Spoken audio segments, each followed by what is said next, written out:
இரண்டாவது தலைப்பின் 3வது நாளின் முதல் அமர்வு துவங்குகிறது. இரு தரப்பில் உள்ள வாதி பிரதிவாதிகள் நன்கு கவனித்துக் கொள்ளவும். முதல் அமர்வு வழக்கம் போல் 5 முடிக்கிறோம். அதற்குள்ள நீங்க வைக்க வேண்டிய வாதங்கள், மறுப்பு வாதங்கள் எல்லாவற்றையும் நீங்க ஒழுங்குபடுத்திக் கொள்ள வேண்டும் என்பதற்காகத்தான் நினைவூட்டுகிறேன். பார்வையாளர்கள் நன்கு கவனித்துக் கொள்ளவும். கடந்த நாட்களில் நாம் கட்டிக்காத்து பேணி வந்த அந்த ஒழுக்கம், அந்த நாகரிகம், அந்த பண்பாடு இஸ்லாத்தின் அடிப்படையில் இன்று முக்கியமாக கண்டிப்பாக கடைபிடிக்க வேண்டும் என்று அன்புடன் பண்புடன் வேண்டிக் கொள்கிறேன். அஸ்ஸலாமு அலைக்கும்.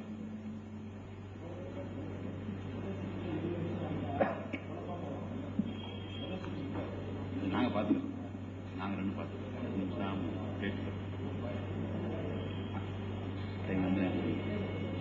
அகமதியா முஸ்லிம் தரப்பினர் தங்கள் வாதத்தை எடுத்து வைப்பார்கள்.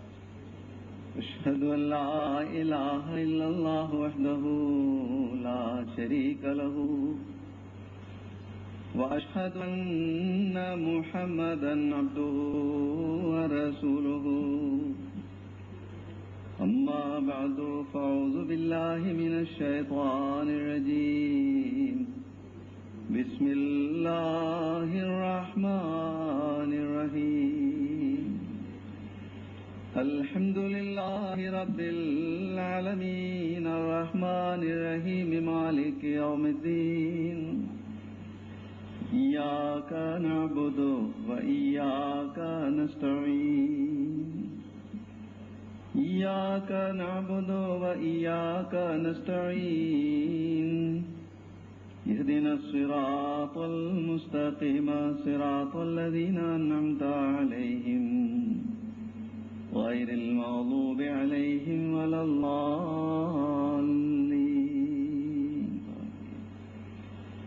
إن الله وملائكته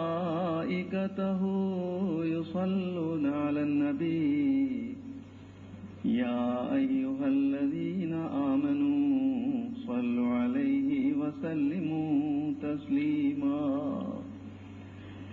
اللهم صل على سيدنا ومولانا محمد وعلى آل محمد كما صليت على إبراهيم وعلى آل إبراهيم إنك حميد مجيد. اللهم بارك على محمد وعلى آل محمد كما باركت على إبراهيم وعلى آل إبراهيم إنك حميد مجيد.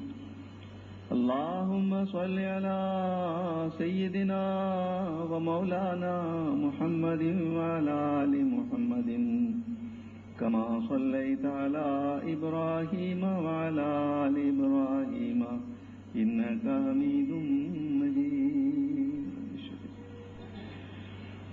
பெருமதிப்பிற்கும் கண்ணியத்திற்கும் உரிய மௌலானா மௌலவி ஜைனுல் ஆபிதீன் சாஹிப்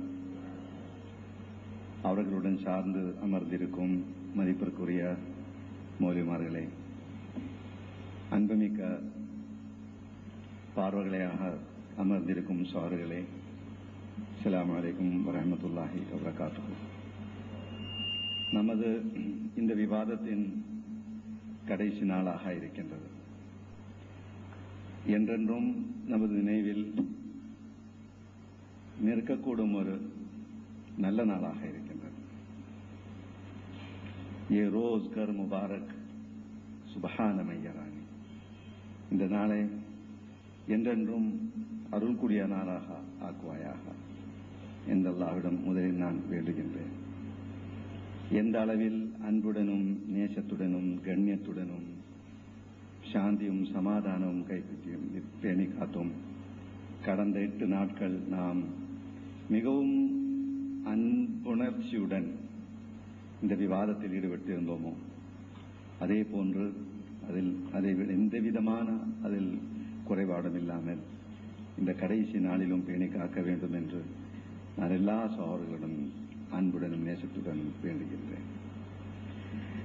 அன்புமிக்க சகோதரர்களே, இந்த காலத்தில் தோன்றியிருக்கும் என் பெருமானா ஸல்லல்லாஹு அலைஹி வஸல்லம் அவர்களுடைய ஊழியராகவும் வாக்களிக்கப்பட்ட மசியாகவும் திருக்குர்ஆனின் சேவகராகவும் வந்திருக்கும் அஹ்மதியா இயக்கத்தின் தூய ஸ்தாபருடைய உண்மை பற்றி திருக்குர்ஆனில் நமக்கு எடுத்துரைக்கும் ஒரு அளவுகோல், 2 அளவுகோல்கள் நேற்றும் முன்தினமும் நான் உங்கள் முன்னால் வைத்திருந்தேன்.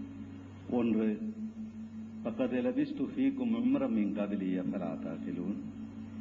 என் பெருமானா ஸல்லல்லாஹு அலைஹி வஸல்லம் அவர்களுடைய வாதத்திற்கு முன்னுள்ள 40 வருட கால புனித வாழ்க்கையை அவருடைய சத்தியத்திற்கு ஆதாரமாக திருக்குர்ஆன் எடுத்து காட்டியதை போன்று அஹ்மதியா இயக்கத்தின் தூய ஸ்தாபகரும் தமது வாதத்திற்கு முன்னுள்ள தூய்மையான வாழ்க்கையை தமது சத்தியத்திற்கு ஆதாரமாக எடுத்து காட்டியுள்ளார்கள்.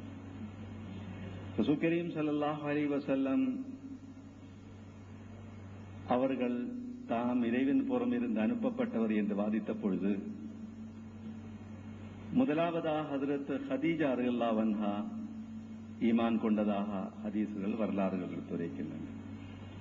தமக்கு கிடைத்த இந்த இறைவாணியை பற்றி தமது மனைவியாரிடம் கேட்டபொழுது அவர் ஹஜ்ரத் ரசூல் கரீம் ஸல்லல்லாஹு அலைஹி வஸல்லம் அவர்களுக்கு ஆறுதல் கூறினார்கள், வல்லாஹி லா யுஹ்ஸிகல்லாஹு அபதா. இறைவன் மீது ஆணையா நான் கூறுகின்றேன், அல்லாஹ் ஒருபோதும் உங்களை அவமானத்துக்கு ஆளாக்க மாட்டான் என்று சொன்னதுக்கு பிறகு என் பெருமானா ஸல்லல்லாஹு அலைஹி வஸல்லம் அவர்களுடைய புனித வாழ்க்கையின் நிலைமைகளை பற்றி, அவர்கள் நற்குணங்களை பற்றி எடுத்துரைத்தார்கள். இன்னக லதஸிலுர் ரஹ்மா வதஹ்மிலுல் கல்லா வதக்ஸிபுல் மஹ்தூமா வதுக்ரில் லைஃபா வதுஇனு அலா நவாயிபில் ஹக். பெருமானா ஸல்லல்லாஹு அலைஹி வஸல்லம் அவர்கள் ஏழைகளுடன் அன்பாக பரிமாறிக் கொண்டிருந்தார்கள். ஏழைகளுடைய பாரத்தை சுயம் சுமந்து கொண்டிருந்தார்கள். எல்லா விதமான துன்பங்களிலும் துன்பங்களிலும் கஷ்டங்களிலும் மக்களை காப்பாற்றிக் கொண்டிருந்தார்கள் என்று சொன்னார்கள். ஆகவே இவ்வாறு புனிதமான வாழ்க்கை கொண்ட தங்களை அல்லாஹ் ஒருபோதும் அவமானத்துக்கு ஆளாக்க மாட்டான், நிச்சயமாக உங்களுக்கு வெற்றி தருவான் என்று ஹஜ்ரத் ஆயிஷா ரலியல்லாஹு அன்ஹா, ஹஜ்ரத் கதீஜா ரலியல்லாஹு அன்ஹா ரசூல் ஸல்லல்லாஹு அலைஹி வஸல்லமுடைய வாதத்திற்கு முன்னுள்ள புனிதமான வாழ்க்கை எடுத்துரைத்து கூறினார்கள். பெருமானா ஸல்லல்லாஹு அலைஹி வஸல்லம் இவ்வாறு வாதம் செய்த பொழுது அந்த நாள் ஹஜ்ரத் அபூபக்கர் ரலியல்லாஹு அன்ஹு மக்காவில் இருந்ததில்லை. இந்த செய்தி கிடைத்ததும் ஓடி ஓடி வருகிறார்கள் அபூபக்கர் ரலியல்லாஹு அன்ஹு. வந்து ரசூல் ஸல்லல்லாஹு அலைஹி வஸல்லம் அவருடைய வீட்டுக்கு வந்து கேட்கிறார்கள், முஹம்மது ஸல்லல்லாஹு அலைஹி வஸல்லம் தாங்கள் இவ்வாறு வாதம் செய்தீர்களா என்று. அதற்கு ரசூல் ஸல்லல்லாஹு அலைஹி வஸல்லம் தன்னுடைய வாதத்திற்கு சான்று எடுத்து கூற நினைத்த போது அதில் தபூக்கல்லா கேட்டார், நான் உங்களிடம் எந்த விதமான தெளிவும் கேட்கவில்லை, நீங்கள் வாதம் செய்தீர்களா இல்லையா, இதுதான் எனக்கு தேவை. ரசூல் ஸல்லல்லாஹு அலைஹி வஸல்லம் அவர்கள் கூறினார்கள், ஆம் நான் இவ்வாறு வாதம் செய்திருக்கின்றேன். தபூக்கல்லா கூறினார்கள், நிச்சயமாக நீங்கள் உண்மையாளராக இருக்க வேண்டும், ஏனென்றால் உங்களுடைய 40 வருட கால வாழ்க்கை என் முன்னால் இருக்கின்றது. ஒருபோதும் நீங்கள் போய் கூறியதாக எங்களால் நிரூபிக்க காண முடியவில்லை. ஆகவே இவ்வாறு வாதம் செய்கின்றவர் முஹம்மது ஸல்லல்லாஹு அலைஹி வஸல்லம் நீங்களாக இருப்பதன் காரணமாக அஷ்ஹது அல்லா இலாஹ இல்லல்லாஹு வ அஷ்ஹது அன்ன முஹம்மதன் அப்துஹு வ ரசூலுஹு என்று கூறி அவர் பைஅத் செய்கிறார்கள். ஹஜ்ரத் அபூபக்கர் ரலியல்லாஹு அன்ஹு பைஅத் செய்வதற்கு தூண்டில் கிடைத்தது, எந்த விதமான சான்றும் கேட்கவில்லை. ஃபக்கத் லபிஸ்து ஃபீக்கும் உம்ரன் மின் கப்லி அஃபலா தஅகிலூன் அல்லாஹ் கூறியிருக்கும் அந்த அளவுகோலின்படிதான் அவர்கள் ஈமான் கொண்டார்கள். அதே போன்று ஹஜ்ரத் அஹ்மதியா இயக்கத்தின் தூய ஸ்தாபகரும் கூறுகிறார்கள், என்னுடைய சத்திரத்துக்கு ஆதாரமாக எனது வாழ்க்கைக்கு முன்னுள்ள புனிதமான வாழ்க்கை போதுமானதாகும். ஏதாவது ஒரு களங்கம் என்னுடைய வாழ்க்கையில் உங்களால் காட்ட இயலும் என்றால் காட்டுங்கள் என்று கூறினார்கள். ஆனால் பின்னர் அவருடைய எதிரிகளாக இருந்த மௌலானா சனாவுல்லா சாமில் சரி, மௌலானா முகமது ஹுசைன் சாஹிப் பட்டாலவி போன்ற பெரியோர்கள் உலமாக்கள் ஹஜ்ரத் மீர்சா சாஹிபுடைய வாழ்க்கையில் வாதத்திற்கு முன் எந்த விதமான களங்கங்களால் நிரூபி காட்ட முடியவில்லை என்று கூறியிருந்தார்கள். இரண்டாவது சான்றாக நான் எடுத்து வைத்தது, வலவ் தக்கவல் அலைனா பாவல் அஹாபீலி லஅഖذنا منه باليمين ثم لقطعنا منه الوتين فما منكم من أحد عنه عاجزين وإنه لتذكرة للمتقين وإنا لنعلم أن منكم مكذبين وإنه لحسرة على الكافرين وإنه لحق اليقين فسبح باسم ربك العظيم என்பதாக. அதாவது என் பெருமானா ஸல்லல்லாஹு அலைஹி வஸல்லம் அவர்கள் எந்த சொல்லை ஏனும் பொய்யான வெளிப்பாடாக கிடைத்ததாக கூறினால் லாஹது நாமின் பில்யமீனி, அதாவது தமக்கு கிடைக்காத ஒரு செய்தியே இறைவன் புறமே தமக்கு கிடைத்திருக்கின்றது என்று வாதம் செய்கிறார்கள் என்றால் லாஹது நாமின் பில்யமீனி, நிச்சயமாக நாம் அவரை எம் வலக்கையால் பிடிப்போம். சும்ம லகத்தனா மின்ஹுல் வதீன், பின்னர் நிச்சயமான அவருடைய இந்த உயிர் நாடியை பிடித்து கண்டித்து விடுவோம், துண்டித்து விடுவோம். ஃபமா மின்கும் மின் அஹதின் அன்ஹு ஆஜிஸீன், உங்களுள் எவராலும் அவரை எம்முடைய தண்டனையில் இருந்தும் காப்பாற்ற முடியாது. வைன்னஹு, நிச்சயமாக இது, இந்த சான்று, இந்த அளவுகோல் லதஸ்கிரத்துல் லில் முத்தகீன், நிறைய எச்சமுள்ளவர்களுக்கு ஒரு நினைவூட்டுதலாகும். வைன்னா லனஅலமு அன்ன மின்குமுல் முகஸிபீன், உங்களுள் இதனை பொய்ப்படுத்துவர்களும் இருக்கின்றார்கள் என்பதை நாம் அறிவோம். வைன்னஹு லஹதா, ரசூல் ஸல்லல்லாஹு அலைஹி வஸல்லம் அவர்களை பொய்ப்படுத்தக்கூடியவர் இருக்கிறார்கள். வைன்னஹு லஹஸ்ரத்துன் அலல் காஃபிரீன், நிச்சயமாக இது நிராகரிப்பவர்களை பரிதாபத்திற்குரியதாக்கக்கூடிய ஒன்றாகும். வைன்னஹு லஹக்குல் யகீன், நிச்சயமாக இது உறுதியான ஹக்குல் யகீன், உறுதியான உண்மையாக இருக்கின்றது. ஃபஸப்பிஹ் பிஸ்மி ரப்பிக்கல் அஸீம், ரப்புக்கல் அஸீம், உனது மிகவும் மகத்துவமிக்க ரப்புடைய திருநாமத்தை நீ புகழ்ந்து கொண்டீர். என் பெருமானார் ஸல்லல்லாஹு அலைஹி வஸல்லம் அவர்களுடைய உண்மைக்கு ஆதாரமாக அல்லாஹ் எடுத்துக்காட்டும் ஒரு சான்றுதானே. இந்த சான்றை வைத்துதான் ஹஜ்ரத் உமர் ரலியல்லாஹு அன்ஹு ரசூல் ஸல்லல்லாஹு அலைஹி வஸல்லம் அவர்கள் மீது ஈமான் கொண்டார்கள். என் பெருமானார் ஸல்லல்லாஹு அலைஹி வஸல்லம் அவர்கள் வாதம் செய்து 6 வருடங்களுக்கு பிறகு உமர் ரலியல்லாஹு அன்ஹு இந்த உண்மை பிரியம் அடைந்தார். இந்த 2 விஷயங்கள் நான் உங்கள் முன்னால் எடுத்து வைத்தேன். எனக்கு அன்புள்ள சகோதரர்களும் கூட நான் அன்புடன் விண்ணுகின்றேன்.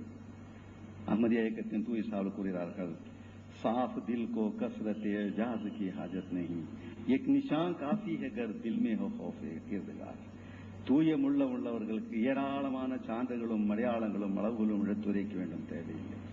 ஏக் நிஷான் காஃபி அகர் தில் மே ஹோ खौफ किरदार, உள்ளத்தில் இறையச்சம் இருந்தால் ஒரே ஒரு சான்று மட்டும் போதுமானதாக இருக்கும். அல்லாஹ் திருக்குர்ஆனில் கூறுகிறான், ஃபபஷ்ஷிர் இபாதி, என்னுடைய நல்லடியார்களுக்கு நீ நன்மாராயம் கூறுகிறாக. அல்லதீன யஸ்தமிஊனல் கௌல, அவர்கள் விஷயத்தை உன்னிப்பாக கவனமாக கேட்பார்கள். ஃபயத்தபிஊன அஹ்ஸனஹு, அதில் சிறந்ததை அவர் பின்பற்றுவார்கள். உலாயிக அல்லதீன ஹதாஹுமுல்லாஹு, இவர்களுக்கு அல்லாஹ்விடமிருந்து ஹிதாயத்து கிடைக்கும். ஃபஉலாயிகஹும் உலுல் அல்பாப், நிச்சயமாக நல்ல புத்தி உள்ளவர்கள் இவர்களே ஆகும். ஆனால் ஏற்கனவே பொய்யாக்க வேண்டும் என்ற எண்ணத்துடன், எது சொன்னாலும் அதை முறியடிக்க வேண்டும் என்ற எண்ணத்துடன் இருக்கக்கூடியவர்களுக்கு இதாயத்து கிடைக்காது. இப்படிப்பட்டவர்களெல்லாம் கூறினான், சம்மாவுனலில் எதுவி சம்மாவுனலி கோமினாக என்பதாகும். ஆகவே நான் இது ஒரு உரையாற்றும் என்ற எண்ணத்துடன் சொல்லவில்லை. என் உள்ளத்தில் இருக்கும் உணர்ச்சிகளை உங்கள் முன்னால் வைக்க நாடுகின்றேன் மட்டும்தான். இன்று மூன்றாவது அளவுகோல் உங்கள் முன்னால் வைக்க நாடுகின்றேன். அல்லாஹ் கூறினான், கதபல்லாஹு லஅக்லிபன்ன அனா வ ருசுலி. கதபல்லாஹு, அல்லாஹுடைய சட்டம் எழுதி வைத்திருக்கின்றான் அவன். என்னது? லா அக்லிபன்னா, நிச்சயமாக நிச்சயமாக நிச்சயமாக நான் வெற்றி பெறுவேன். ஆனா நான் வருசுலி, எனது தூதர்களும் வெற்றி பெறுவார்கள். இது அல்லாஹுடைய நிரந்தரமான ஒரு சட்டம். எவ்வாறு நான் வெற்றி பெறுவேனோ அவ்வாறு என்னால் அனுப்பப்படும் என்னுடைய தூதர்களும் வெற்றி பெறுவார்கள். ஏதாவது ஒரு தூதர் தமது வாழ்க்கையில் வெற்றி பெறுவதில்லை என்றால், நோக்கத்தை அடைய முடிவதில்லை என்றால், நிச்சயமா என்னால் அனுப்பப்பட்டவர் அல்ல என்று பொருள்.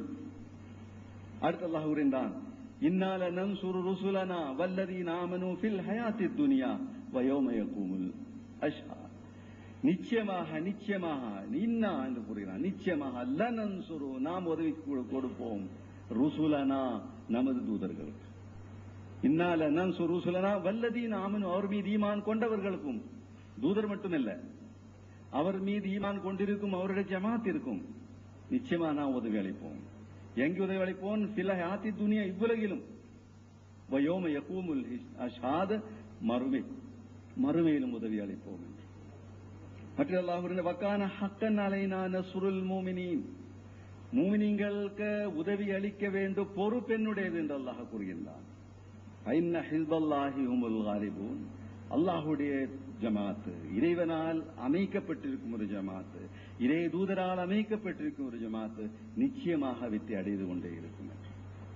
இப்படிப்பட்ட ஒரு ஜமாத்தை உலகில் உள்ள எல்லா சக்திகளும் ஒன்றாக திரண்டு எப்படியாவது நாசத்திற்கு ஆளாக்க வேண்டும், அழிக்க வேண்டும் என்று முயற்சிகள் செய்து கொண்டிருந்தாலும் அந்த இயக்கம் இறைவனால் அனுப்பப்பட்டிருக்கும் ஒரு தூதருடைய இயக்கமாக இருக்கும் போது நிச்சயமாக அந்த சக்திகள் அனைத்தும் தோல்வி அடைந்துவிடும். இதுதான் எங்களுக்கு முதலாவது உங்கள் முன்னால் வைக்க வேண்டும் ஒரு விஷயம். அஹ்மதியா இயக்கத்தின் தூய ஸ்தாவர் கூறுகிறார்கள், मजमू इश्तिहारात वॉल्यूम 1, खुदा तेरे नाम को उस रोज तक जो दुनिया मुनक़ती हो जाए इज्जत के साथ कायम रखेगा. அல்லாஹ் உனது நாமத்தை இந்த உலகம் முடிவடைவது வரை இஸ்ஸத்துடன் உன்னுடைய திருநாமத்தை நிலைநிற்கச் செய்வான். तेरी दावत को दुनिया के किनारों तक पहुंचा देगा. உன்னுடைய தாவத்தை, உன்னுடைய பிரச்சாரத்தை, உன்னுடைய அழைப்பை உலகின் எல்லைகள் வரை எட்ட வைப்பேன். நான் உன்னை உயர்த்துவேன், அதாவது ஆத்மீயமான உயர்வு கொடுப்பேன். तेरा नाम सफ़े जमीन से कभी नहीं उठेगा. உன்னுடைய திருநாமம் இந்த பூமியிலிருந்து ஒருபோதும் அழியப் போவதில்லை. உன்னை அவமானத்திற்கு ஆளாக்க வேண்டும் என்று நினைக்கக்கூடியவர்களும், நீ தோல்வி அடைய வேண்டும் என்பதற்கான முயற்சிகள் செய்யக்கூடியவர்களும் அவர்கள் நிச்சயமாக தோல்வி அடைவார்கள். அவருடைய நோக்கம் அவர்களால் பூர்த்தி செய்வதும் அவரால் காண முடியாது. லேக்கின் खुदा तुझे बिल्कुल कामयाब करेगा. ஆனால் அல்லாஹ் நிச்சயமாக பூர்ணமான முறையில் உனக்கு வெற்றி தருவான். உன்னுடைய எல்லா நோக்கங்களையும் பூர்த்தியாகி தருவான். என்னுடைய நல்லடியார்களுடைய நல்லொரு ஜமாத்தை உனக்கு தந்து அவருடைய நுஃபூஸிலும் அம்வாலிலும் பர்க்கத்து தருவேன். அவருடைய ஆட்பலத்திலும் போதியமான பலத்திலும் அவருக்கு நான் அருள் கொடுப்பேன். அவர் மே கஸ்ரத் பக்ஷூங்கா. நாளுக்கு நாள் அவர் அபிவிருத்திப்பட்டுக் கொண்டே இருப்பார்கள். ओ मुसलमानों की इस दूसरे ग्रुप पर बरोज क़यामत गालिब रहेंगे जो हासिदों और मानिदों का ग्रुप है. உமக்கு எதிராக பொறாமை கண்டு வெறுப்பும் வித்வேஷம் உள்ளவர்கள் மீது உன்னுடைய ஜமாத்துக்கு நான் வெற்றி கொடுப்பேன். खुदा उन्हें नहीं भूलेगा और फरामोश नहीं करेगा और अल्लाह हस्बुल इखलास अपना अपना अजर पाएंगे. तो मुझसे ऐसा है जैसे अंबिया बनी इस्राइल इन्हें दिल्ली तौर पर मुझसे मुशाबत रखता है. இஸ்ராயேல் மக்களில் வந்த நபிமார்களைப் போன்றவர் நீ என்று அல்லாஹ் சொல்லியிருக்கின்றார்கள். இவ்வாறு जैसी मेरी तौहीद तो मुझसे और मैं तुझसे हूं.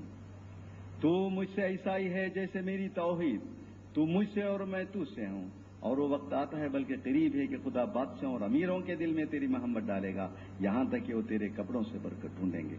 பெரும் பெரும் அரசர்களும் பெரும் பெரும் அறிவாளிகளும் உன்னுடைய ஜமாத்தில் சேர்ந்து என்னுடைய ஆடையில் இருந்தும் அருள் பெறுவார்கள். முன்கிரோர் ஹக்கே முகாலிஃபோ, என்னை எதிர்க்கக்கூடியவர்களே, உண்மை எதிர்க்கக்கூடியவர்களே, अगर तुम मेरे बंदे की निस्बत शक में हो, अगर तुम्हें इस फज़ल एहसान से कुछ इनकार है जो हमने अपने बंदे पर किया, तो इस निशान रहमत की मानी तुम भी अपनी निस्बत कोई सच्चा निशान पेश करो. अगर तुम सच्चे हो, अगर तुम पेश न कर सको तो उस आग से डरो जो नाफरमान, झूठ और हद से बढ़ने वालों के लिए तैयार है. இறைவன் அதற்கு மேல் சாவகத்தில் தெரிவித்திருக்கின்றார். அவர் கூறினார்கள், என்னுடைய இந்த அடியார் எந்த விதமான நிஷானும் இல்லாமல் அடையாளம் இல்லாமல் இருக்கின்றார் என்றால் இவரை முறியடிப்பதற்காக இவர் இறைவன் புறமில் அனுப்பப்பட்டவர் இல்லை என்று நிரூபித்து காட்டுவதற்காக ஏதாவது அடையாளம் நீங்கள் காட்டுங்கள் என்று சுருக்கமாக தமக்கு 1886 கூறியிருக்கிறார்கள். தாம் இறைவன் புறமிருந்து இறைவனிலிருந்து எனக்கு வஹியும் இல்ஹாமும் கிடைத்துக் கொண்டிருக்கின்றது என்று கூறியதற்கு பிறகு ஆரம்ப கட்டத்தில் 86 அவர் கூறியிருக்கிறார்கள், அல்லாஹ்வுடைய உதவி எனக்கு கிடைத்துக் கொண்டே இருக்கும் என்று. 1886 பிறகு தாம் இறைவனால் அனுப்பப்பட்ட என் பெருமானார் ஸல்லல்லாஹு அலைஹி வஸல்லம் அவர்களுடைய தீனை கூழியம் செய்வதற்காக அனுப்பப்பட்டவர் என்று சொன்னபோது முதலாவது அவர் எதிர்த்தவர் மௌலவி முகமது ஹுசைன் சாஹிப் பட்டாலவி ஆவார். அவர் கூறினார்கள், இவர் இவ்வளவு பெரிய ஒரு வாதம் செய்வதற்கு காரணம் நானே தான். இவர் எழுதியிருக்கும் பராஹின் அஹ்மதி என்ற நூலுக்கு நான் ரிவ்யூ எழுதியதன் காரணமாகத்தான் இவர் பெரிய ஆளாக நினைத்திருக்கிறார். मैंने इसे उठाया है, मैं इसको गिराऊंगा. நான் தான் இவரை எழுப்பச் செய்திருக்கிறேன், நானே இவரை கீழ்நோக்க செய்வேன், இவரை அவமானத்துக்கு ஆளாக்குவேன் என்று சொல்லி இந்தியா பூராவும் பயணம் செய்து 200க்கு மேல் உலமாக்களுடைய குஃபர் ஃபத் ஒன்று திரட்டி அவர் மீதா சாவும் அவரை சார்ந்தவர்களும் காஃபிர் என்று சொன்னார். அது மட்டுமல்லாமல் பயங்கரமான முறையில் எதிர்ப்புகள் தெரிவிக்க ஆரம்பித்தார்கள். முஸ்லிம்களும் எதிர்த்தார்கள், கிறிஸ்தவர்களும் எதிர்த்தார்கள், ஆரிய சமாஜ், பிரம்ம சமாஜ், இந்துக்களும் எதிர்த்தார்கள். எப்படியாவது இந்த இயக்கத்தை நாசம் செய்ய வேண்டும், இவரை வளரவிடக்கூடாது என்ற எண்ணத்துடன் என்னென்ன முறையில் இவர்களுக்கு துன்பங்களும் கஷ்டங்களும் கொடுக்க முடியுமோ அவைகள் அனைத்தும் கொடுத்து கொண்டிருந்தார்கள். அவர்களுக்கு எதிராக பொய் வழக்குகள் சூழப்பட்டது, கொலை செய்வதற்கான முயற்சிகள் செய்யப்பட்டது. ஆனால் அல்லாஹ்வின் அருளினால் ஒவ்வொரு நாளும் அவருக்கும் அவருடைய ஜமாத்திற்கும் இன்னால நன்சுர் ருசுலனா வல்லதீன ஆமனூ ஃபில் ஹயாத்தி துனியா வ ஃபயல் ஹயாத்தி துனியா என்ற அல்லாஹ்வுடைய அந்த வாக்குறுதியின் அடிப்படையில் ஒவ்வொரு நாளும் அவருக்கும் அவருடைய ஜமாத்திற்கும் வெற்றிக்கு மேல் வெற்றி தான் கிடைத்துக் கொண்டே இருந்தது. மற்றொன்று, அவர் தோன்றிய அந்த காலம் கிறிஸ்துவர்கள், கிறிஸ்திய பாதிரிமார்கள் உலகம் பூராவும், குறிப்பாக இந்தியா பூராவும் சுற்றுப்பயணம் மேற்கொண்டு இந்த இந்தியாவுக்கு இந்தியாவில் பிரிட்டிஷ் ஆட்சி நிலைநாட்டப்பட்டதற்குள்ள காரணம் இந்தியா பூராவையும் கிறிஸ்து மார்க்கத்திற்குள் கொண்டு வர வேண்டும் என்பதாகும் என்று கூறினார்கள். நவுதுபில்லா சும நவுதுபில்லா, முகமது ஸல்லல்லாஹு அலைஹி வஸல்லம் அவருடைய இஸ்லாமும் சில நாட்களுக்கு மட்டுமுள்ள விருந்தினர்கள். இந்தியா பூராவும் ஜீசஸ் கிரைஸ்டுடைய வெற்றி கொடி நாங்கள் நாட்ட இருக்கின்றோம் என்று மட்டுமல்ல, வில்லியம் பேரோஸ் என்ற ஒரு பாதிரி 1880 இந்தியாவிலும் குறிப்பாக பஞ்சாபிலும் சுற்றுப்பயணம் மேற்கொண்டு கூறிக்கொண்டிருந்தார். நாங்கள் முஸ்லிம் அரசாங்கம் எல்லாம் இப்போது எங்கள் குடி கீழில் வரப்போகின்றன, காபத்துல்லாவில் நாங்கள் சிலுவை நாட்டப் போகின்றோம் என்று. ஆனால் அவர்களுடைய இந்த சேலஞ்சை அன்றுள்ள முஸ்லிம் உலமாக்களால் ஏற்றுக்கொள்ள முடியவில்லை. காரணம், அவர்கள் ஏற்றுக்கொண்டிருக்கும் ஜீசஸ் கிரைஸ்ட், அவர்கள் ஏற்றுக்கொண்டிருக்கும் ஈசா நபி அலைஹிஸ்ஸலாம் மரணிக்காமல் வானத்தில் இருக்கிறார்கள் என்ற நம்பிக்கையை கொள்கையை கொண்ட இந்த உலமாக்களால் கிறிஸ்தவர்களுடன் இந்த சேலஞ்சை ஏற்றுக்கொள்ள முடியவில்லை. அப்பொழுது மிகவும் ஆணித்தரமாக பெருமானார் ஸல்லல்லாஹு அலைஹி வஸல்லம் அவருடைய ஊழியராக, இஸ்லாத்து தாசராக இஸ்லாத்தை டிஃபென்ஸ் பண்ண கொண்டிருந்து ஹஜ்ரத் அஹ்மத் அலி இஸ்லாம் மட்டும்தான். இதை ஏற்றுக்கொள்கிறார்கள் மக்கள். உதாரணமாக அல்லாமா அஷ்ரஃப் அலி தானவி தமது திருக்குரான் விளக்க உரையில் கூறினார்கள், उसी जमाने में पादरी लाइफ्रॉय पादरियों की एक बहुत बड़ी जमात लेकर और हलफ उठाकर विलायत से चला कि थोड़े अरसे में तमाम हिंदुस्तान को ईसाई बना लूंगा. அந்த காலத்தில் பாதிரி லைஃப்ராய் பாதிரிகளுடைய ஒரு பெரிய ஜமாத்துடன் இங்கே இந்தியாவுக்கு வந்து அவர் இறைவன் மீது ஹலஃப் உठाकर ஆணையிட்டு கூறினார்கள், विलायत से चला कि थोड़े अरसे में तमाम हिंदुस्तान की ईसाई बना लूंगा. இங்கிலாந்தில் வந்தார்கள் அவர்கள், லைஃப்ராயும் அவர்களை சார்ந்த பாதிரிமார்களும், சில நாட்களுக்காக முழு இந்தியாவையும் நாங்கள் ईसाईயாக்க இருக்கின்றோம், கிறிஸ்தவர்களாக்க இருக்கின்றோம் சொன்னார்கள். विलायत के अंग्रेजों से रुपया की बहुत बड़ी मदद और आइंदा की मदद के मुसलसल वादों के इकरार लेकर हिंदुस्तान में दाखिल होकर बड़ा तलातुम बर्पा किया. ஏராளமான கோடிக்கணக்கான பணம் கொண்டு வந்தார்கள். எவ்வளவு பணம் வேண்டுமோ நாங்கள் தெரிவது தயாராயிருக்கின்றோம் என்ற அந்த கிறிஸ்திய சக்திகளுடைய வாக்குறுதியை எடுத்து இவர் வந்து பெரிய ஒரு பூகம்பத்தை உண்டு பண்ணினார்கள். इस्लाम की सीरत व हकाम पर जो उसका हमला हुआ तो नाकाम साबित हुआ. இஸ்லாத்தின் போதனைகளுக்கு எதிரான அவருடைய அந்த தாக்குதல் தோல்வி அடைந்தது. क्योंकि अहकाम और इस्लाम और सीरत रसूल, अहकाम अंबिया बनी इसराइल और उनकी सीरत जिन पर उसका ईमान था यकसान थे. ரசூல் ஸல்லல்லாஹு அலைஹி வஸல்லம் அவருடைய போதனைகளும் பனி இஸ்ராயேலுடைய போதனைகளும் கிட்டத்தட்ட ஒரே மாதிரியாக இருந்த காரணமாக அவர்களால் வெற்றி பெற முடியவில்லை. मगर ஆனால் हजरत ईसा के आसमान पर बजस्म खाकी जिंदा मौजूद होने और दूसरे अंबिया के जमीन में मदफून होने का जुमला अवाम के लिए उसके ख्याल में कारगर हुआ. அதாவது ஹஜ்ரத் ஈசா அலைஹிஸ்ஸலாம் மரணிக்காமல் வானத்தில் இன்றும் உயிருடன் இருக்கின்றார்கள் என்றும், ஏனைய எல்லா நபிமார்களும் இந்த பூமியிலே மத்ஃபூன், அதாவது நல்லடக்கம் செய்யப்பட்டார்கள் என்றும் உள்ள முஸ்லிம்களுடைய இந்த கொள்கை मदफून होने का हमला अवाम के लिए उसके ख्याल में कारगर साबित हुआ. அவருடைய என்ன ஹம்லா என்ன, அவருடைய இந்த தாக்குதல் என்னவென்றால், எங்களுடைய கடவுளாக இருக்கும் ஜீசஸ் கிரைஸ்ட் மரணிக்காமல் இன்றும் வாரத்தில் இருப்பதாகவும் நீங்கள் நம்பிக்கொண்டிருக்கும் எல்லா நபிமார்களும் இந்த பூமியிலே நல்லடக்கம் செய்ததாகவும் நீங்கள் கூறுகின்றீர்களே என்ற அவருடைய அந்த தாக்குதல், அந்த தாக்குதலை இவரால் முறியடிக்க முடியவில்லை. அன்றைய உலமாக்கள் தம் மௌலை குலாம் அஹமத் காதியானி கடை ஹோகே, அப்போது மீர்சா குலாம் அஹமத் காதியானி நின்றார்கள். और लफ्राई और उसकी जमात से कहा कि ईसा जिसका तुम नाम लेते हो दूसरे इंसानों की तरह से फौत होकर दफन हो चुके हैं. அவர் வாதம் செய்தார்கள், எந்த ஈசாவை நீங்கள் கடவுள் என்றும் இன்றும் உயிருடன் வானத்தில் இருக்கிறார்கள் என்றும் நம்பிக்கொண்டிருக்கின்றீர்களோ அவர் மரணித்து விட்டார்கள். और जिस ईसा के आने की खबर है वो मैं हूं. எந்த ஈசாவை பற்றி கடைசி காலத்தில் வருவார்கள் என்று பெருமானா ஸல்லல்லாஹு அலைஹி வஸல்லம் வாக்குறுதி கூறியிருக்கிறாரோ அது நானாகவே இருக்கின்றேன் என்றும் கூறினார்கள். अगर तुम सादतमंद हो तो मुझको कबूल कर लो. इस तरकीब से उसने लफराई को इस कदर तंग किया कि वो उसको अपना पीछा छोड़ना मुश्किल हो गया और इस तरकीब से उसने हिंदुस्तान से लेकर विलायत तक के पादरियों को शिकस्त दे दी. அதற்கு பிறகு மீர்சா சாவுடைய இந்த தாக்குதலை ஏற்க முடியாமல் அவர் தோல்வி அடைந்து இந்தியாவை விட்டு விலகி சென்றார்கள். மட்டுமல்லாமல் விலாயத்து வரை அவர் பின்பற்றி அதாவது இங்கிலாந்து வரை பின்பற்றி அவரை தோற்கடிக்க செய்தார்கள். இது அறிவு வழியில் மீர்சா சாவுக்கு கிடைத்த மிக பெரும் வெற்றியாகும்.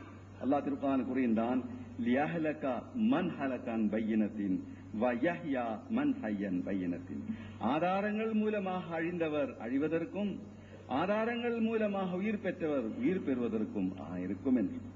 இது அஹ்மதியா ஜமாத்திற்கு இஸ்லாத்தை டிஃபென்ஸ் செய்வதற்காக என் பெருமானா ஸல்லல்லாஹு அலைஹி வஸல்லம் அவர்கள் கொண்டு வந்த இஸ்லாத்தை மகிமைப்படுத்துவதற்காக ஹஜ்ரத் ஈசா அலி இஸ்லாமை விட என் பெருமானா ஸல்லல்லாஹு அலைஹி வஸல்லம் அவர்களுக்கு தான் அந்தஸ்தும் மகத்துவம் இருக்கின்றது. உயிர் பெற்ற நபி முஹம்மது ஸல்லல்லாஹு அலைஹி வஸல்லம் மட்டும்தான் என்று நிரூபித்து காட்டக்கூடும் வல்லமை ஹஜ்ரத் மீர்சா குலாம் அஹ்மத் சாவுக்கு அப்போது 100 வருடங்களுக்கு முன் கிடைத்தது. இது அவர் கிடைத்த ஒரு மிக பெரும் வெற்றியாகும். இன்னால நன்சுரு ருசுலனா வல்லதீன ஆமனு ஃபில் ஹயாத்தித் துன்யா கதபல்லாஹு லா அக்லிபன்ன அன வ ருசுலி என்ற அல்லாஹ்வுடைய இந்த வாக்குறுதி பூர்த்தியானதற்கு சான்றாக இருக்கின்றது.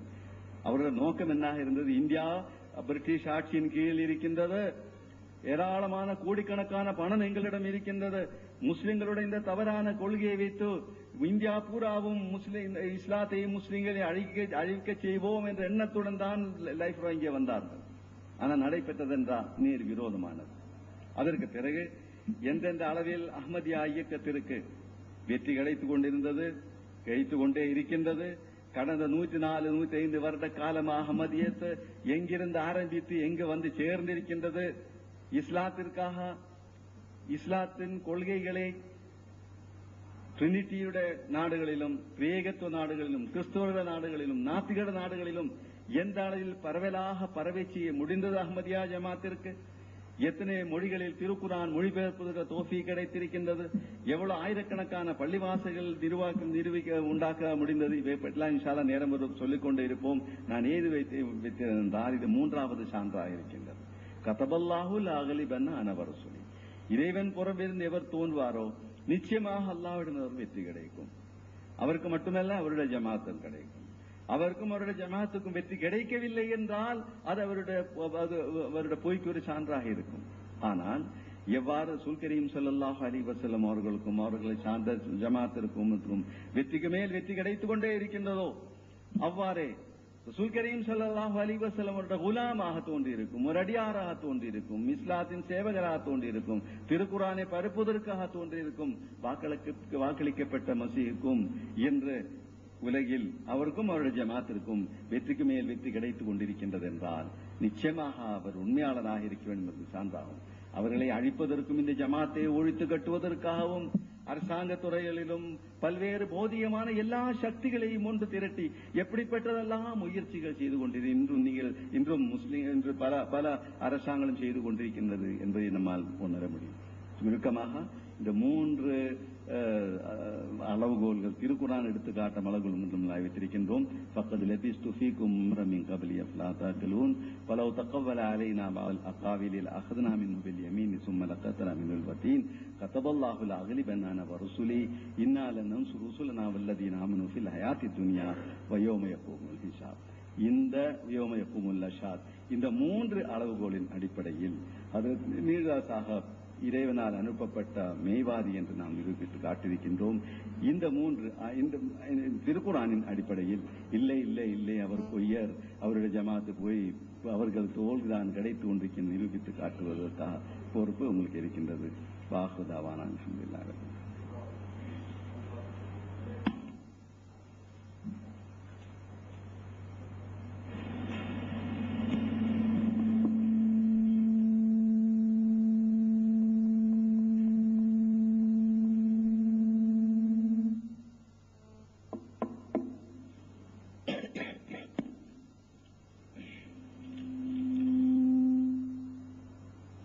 السلام عليكم. الحمد لله نحمده ونستعينه ونستغفره ونؤمن به ونتوكل عليه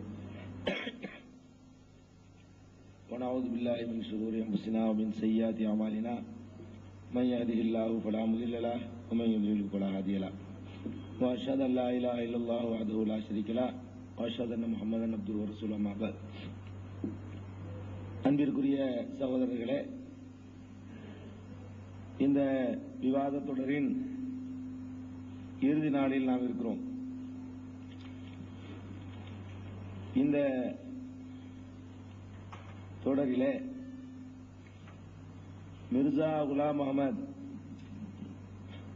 நிச்சயமாக நபியாக இருக்க முடியாது என்பதற்கு நாம் நேரடியாக கேட்ட கேள்விகளுக்கு பதில் சொல்லாமல் திரும்பவும் கடந்த 2 நாட்கள் சொன்னதையே சொல்கிறார்கள். சிலவற்றுக்கு பதில் சொன்னார்கள், அது ஒப்புதல் வாக்குமூலமான பதில். உதாரணமாக புகாரியில ஒரு ஹதீஸ் இருப்பதாக மிர்சா குலாம் அஹமது சொன்னார், எடுத்துக்காட்டுங்கள் என்றோம். முதல் நாளே கேட்டுவிட்டோம். 2வது நாள் அப்படி ஒரு ஹதீஸ் இல்லை என்றார்கள். புகாரியில் இல்லை, ஆனா அவர் புகாரில் இருக்கிறதா தான் சொன்னார். மசீஹுடைய காலத்தில் தாவுன் ஏற்படும் என்று குர்ஆன்ல இருக்குது. குர்ஆன்ல கவனிக்கணும், சாதாரண விஷயமா நீங்க எடுத்துட்டு கவனிக்க கூடாது. குர்ஆன்ல இருக்குது என்று சாதாரண ஒருத்தர் சொல்லல, நபின்னு நீங்க நினைக்கிற ஒருத்தர் சொல்றாரு, வாதிக்கிற ஒருத்தர் சொல்றாரு. அது குர்ஆன்ல இல்ல. இருந்தா எடுத்து காட்டுங்க 2 நாளா கேட்டுட்டோம். முதல்ல அதைத்தான் எடுத்து காட்டியிருக்கணும். கடந்த கால வாழ்க்கைன்னு அது நாங்க வாக்களை பரிசீலிக்க முடியாது.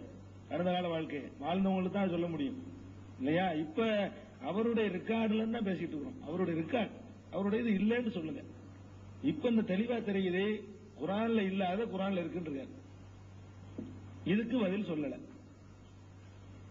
3150 முரண்பட்டார் சொன்னோம், அதுக்கு ஒரு பதில் சொன்னீங்க, அதுக்கு ஒரு கேள்வி கேட்டோம், அது திருப்திகரமானது இல்லை. 1400 வருஷத்துல உலக அழியும் என்று குர்ஆன்ல இருக்குது அப்படின்னு சொல்லி அதுக்கு இந்த அப்ஜது கணக்கு போட்டு ஒரு ஒரு விளக்கம் சொன்னதுக்கு இது என்ன ஆதாரம், இப்படி போனா இது எங்க போய் முடியும் என்று கேட்டோம். அப்ஜது கணக்கு ரசூலுல்லாஹ் போட்டிருக்காங்கன்னு எடுத்து வச்சுட்டு அதை சனதை காட்டுங்க, கிதாபை காட்டுங்க போது வாபஸ் வாங்கிட்டாங்க. அப்ப அது தவறுன்னு அதுவும் ப்ரூஃப் ஆயிடுச்சு. அது சரியான விளக்கம் இல்லைன்னு. அதுக்கப்புறம் கமருங்கிற வார்த்தைய யாரு 1, 2, 3 பிறகு பயன்படுத்துறானோ அவன் முட்டாள் அப்படின்னு சொல்லியிருக்காரு. அல்லாஹ் ரப்புல் ஆலமீன் பயன்படுத்தி இருக்கிறான்னு காட்டணும். முதல்ல 1.5 நாள் வரைக்கும் அப்படி கிடையாதுன்னு மறுத்துட்டு வந்தாங்க. பிறகு அல்லாஹ் பயன்படுத்தி இருக்கிறான் ஒப்புக்கொண்டாங்க. அல்லாஹ் பயன்படுத்தி இருக்கிறான், ஆனா பயன்படுத்திய முட்டாள் அப்படின்னு இவர் சொல்லியிருக்காரு. அப்ப அல்லாஹ் முட்டாள்னு சொல்லக்கூடிய விதத்திலையும் குர்ஆன்ல இப்படி பயன்படுத்தப்பட்டிருக்குங்கிற விவரம் கூட தெரியாத ஒரு நிலையிலையும் வகி தொடர்புடையவர் என்னைய மாதிரி உங்களை மாதிரி ஆளு கவனிக்காம இருக்கலாம். இறை தூதர்ங்கிற தொடர்புல உள்ள ஒருத்தர் இப்படி சொல்லுவாரா? அல்லாஹ் மடை என்று சொன்ன பிறகு ஒருத்தர் நபின்னு சொல்ல முடியுமா என்று கேட்டோம். பதில் இல்லை. அப்புறம் வந்து தனக்கு வந்த வகின்னு சொல்லி எழுதி வச்சிருக்காரு. அந்த வகி தொடர்ல திடீர்னு மூணு ஆரம்பிக்குது. முன்ன பின்ன ஒண்ணும் இல்ல. அவர்கள் அநியாயம் செய்யப்பட்டார்கள். இது குர்ஆன்ல உள்ள ஒரு வசனத்தினுடைய பாதி விடுபட்டு இருக்கு. இதுக்கு ஒரு விளக்கம் சொன்னாங்க. அவர் குர்ஆன்ல இருந்து தான் எடுத்து எழுதினாரு. குர்ஆன்ல உள்ளதான் அவருக்கும் வந்துச்சு. குர்ஆன்ல உள்ள வகி அது அவரை குறிக்கிறதுக்கு வரல. குர்ஆன்ல உள்ள வகி தான் அவருக்கு ஒருக்கா வந்துச்சு அப்படின்னாங்க. அது உண்மை என்று சொன்னா குர்ஆன்ல உள்ளபடி வரணும். உதினல் இல்லதீன யுகாத்து ஒரு வசனத்துக்கு பொருள் இல்லாத வகையில சிதைக்கப்பட்டு வந்தா இது குர்ஆனுக்கு கேவலம். குர்ஆனே தான் அவருக்கு திரும்ப வந்துச்சுன்னா இதுக்கு என்ன அர்த்தமாகுது? அப்ப உதினல் இல்லதீன யுகாத்துல குர்ஆன்ல யாரும் தவறா சேர்த்துட்டாங்க போல இருக்கு. இவருக்கு திருத்தி லுலிமூல இருந்தா வரணும்னு வந்திருக்குன்னு அர்த்தம். அவங்க வாதிச்ச வாதப்படி. அப்போ ஒரு பக்தி வந்து நம்மளை எங்கெல்லாம் கொண்டு போகுதுங்கிற சிந்திச்சு பார்க்கணுங்கிறது நான் சொன்னேன். ஒரு பக்திங்கிறது குர்ஆன்ல இல்லாத சொல்லியிருக்காருங்கிறோம், அப்பவும் மாற மாட்டேங்குது. அதுக்கப்புறம் இந்த அல்லாஹ் மறைன்னு சொல்லியிருக்காருங்கிறோம், அது மாற மாட்டேங்குது. 1400 வருஷம் அது சொல்லி சொன்னோம். என்னங்க இது விளக்கம்? இது மனித சமுதாயத்தை எதை வேண்டாலும் செஞ்சு விட்டு நம்பரை கணக்கு பண்ணி இந்த எழுத்தை கூட்டி பாருன்னு சொல்லிட்டு போயிடுவானே, இது ஒவ்வொருத்தனும் இது சரியா? இதுக்கு பதில் இல்ல. அதுக்கப்புறம் புகாரில் இருக்குன்னாங்க, அது மறதி, அது கொண்டுதான் மறதின்னு பதில் சொல்லிருக்கீங்க. புகாரில் இருக்குன்னு சொன்னா தப்பு, ஓகே. அப்புறம் துலிமுங்கிறதுக்கு பொருள் இல்லாமையும் இருக்குது. ஒரு பொருளும் இல்ல, அர்த்தம் இல்லாதவைகள் ஒன்னும் புரியாம அவர்கள் அநியாயம் செய்யப்பட்டார்கள் அப்படின்னா இது என்ன? அநியாயம் செய்யப்பட்டவர்களுக்காக வேண்டி போர் செய்வது அனுமதிக்கப்பட்டிருக்குங்கிற வாசகம். அதுல இங்க என்ன இருக்குது? போர் செய்வது அனுமதிக்கப்பட்டிருக்குங்கிற காணாம் குர்ஆன்ல உள்ளதுல. இவருக்கு வந்த வகையில துலிமு அநியாயம் செய்யப்பட்டார்கள். என்ன அநியாயம் செய்யப்பட்டார்கள்? யார் அநியாயம் செய்யப்பட்டா என்ன? ஏதாவது இருக்குதா? இதை கேட்டோம், பதில் இல்ல. சிந்திச்சு பார்க்கணும். இதெல்லாம் சும்மா வெறும் பக்தி ஊட்டும் விதத்தில் தான் நீங்க வாதம் நடக்கிறத தவிர அலசல்ங்கிற முறையில் நடக்கல. பக்தி ஊட்டுறாண்டா இதுக்கு மேல ஒவ்வொருத்தரும் பக்தி ஊட்டுவாங்க. அப்படி சொல்லி அவரை ஜெயிச்சார், இவரை ஜெயிச்சார். நான் கூட கிறிஸ்தவர்களை ஓட வரட்டணும்னு சொல்லத்தான் முடியும். 4 நாள் நாங்கள் தான் விவாதம் நடத்துறோம், ஃபுல் டே ஜெவமணி கூட 4 தலைப்புகள்ல. இதெல்லாம் பேச்சு இல்ல. கிறிஸ்தவர்களை முறியடிக்கிறது, அவரை முறியடிக்கிறது இதெல்லாம் பிரச்சனை. கிறிஸ்தவரை அவர் முறியடிச்சாரா இல்லையான்னு தலைப்பு வச்சா அதுக்கு சொல்லுங்க. அதை நாங்க அவர் கிறிஸ்தவத்தை முறியடிச்சாராங்கிற தலைப்புல இங்க வாதிக்க வரல. அப்படி வச்சா நானும் செஞ்சேன், அதெல்லாம் பிரச்சனை. ஒரு நபிக்குரிய இலக்கணம் பொய் சொல்லக்கூடாது, உளரக்கூடாது. நபியோட இலக்கணம் மக்களுக்கு புரியக்கூடிய விதத்தில் சொல்லணும். நபிமார்களுடைய கலாம பேசணும், சாதாரண மனிதன் பேசுறதை விட மோசமா பேசக்கூடாது. இதெல்லாம் நபிமார்கள்ட்ட எதிர்பார்க்கப்படுற தகுதியில் குர்ஆன்ல இருந்து எடுத்துக்காட்டு இருக்கலாம். இதுக்கெல்லாம் குர்ஆன்ல இருந்தா எடுத்துக்காட்டி சொன்னேன். இதுக்கு பதில் சொல்லல. அப்புறம் ஈசாவுடைய கபரு பலஸ்தீன்ல ஜெருசலத்தில் இருக்கின்றாரு, அப்புறம் காஷ்மீர்ல இருக்கின்றாரு, ரெண்டையும் எடுத்து காட்டணும். அதுக்கு வந்து ஒரு விளக்கம், அவரே சொன்ன விளக்கத்தை எடுத்து இன்னொரு இடத்துல இருக்குன்னு எடுத்து படிச்சாங்க. என்ன விளக்கம்? அதாவது அந்த கபரு சொல்வது வந்து காயம் பட்டு இருந்தார்ல, அதுதான் அந்த கபரு. இது வந்து செத்த பிறகு உள்ள கபரு அப்படின்னாங்க. அவர் இந்த ஜெருசலத்து கபரை கண்டுபிடிக்கும் போது என்ன வார்த்தை சொன்னாரு? அது செஞ்சு பார்க்க வேண்டாமா? பெரிய லுத்துப்ப பாத்தீர்களா? பெரிய அல்லாவுடைய கிருபையை பாத்தீர்களா? நான் மௌத்தா போயிட்டாருன்னு சொல்லிட்டு அந்த கபரு கிடைச்சிருச்சு அப்படிங்கிற அடிப்படையிலாகவும் மௌத்தா போனதுக்கு தடியில தான் சொன்னாரே தவிர காயம்பட்டு கிடந்ததுக்கு சொல்லல. அவரே சொல்லாத விளக்கத்தை ஒருத்தருடைய விளக்கம் அவற்றிலிருந்து வழங்கணும். அவரே அந்த நேரத்தில் சொல்லாத விளக்கத்தை அதுக்கு நீங்க கொடுக்குறீங்க இப்ப இல்லையா? அவங்க சொன்ன இது ஒருவர் அவருடைய கருத்துக்கு மாற்றமா விளக்க பாத்தீங்க. நீங்க அந்த இடத்தில் அவர் என்ன கருத்துல சொல்றாரு? நான் சொல்லிக்கிட்டு இருந்தேன், பெரிய லுத்துவ அல்லாவுடைய லுத்துவ பாத்தீங்களா? ஒரு ஆள் அனுப்பிவிட்டேன், ஜெருசலத்தை அவருக்கு அப்புறம் கண்டுபிடிச்சிட்டாரு. இது என்னங்கிறீங்க? இதுதான் நான் கேட்டேன். இதுக்கு பதில் இல்லை, முரண்பட்டு இருக்காரு. அப்புறம் அவரே அல்லாவா இருக்கிற மாதிரி கனவு கண்டதாக எழுதி வச்சிருக்கிறாரு. நான் அப்படியே அழிஞ்சு விட்டேன், அல்லாஹ் எனக்குள் வந்து விட்டான். அப்படியே என்ன செஞ்சேன்?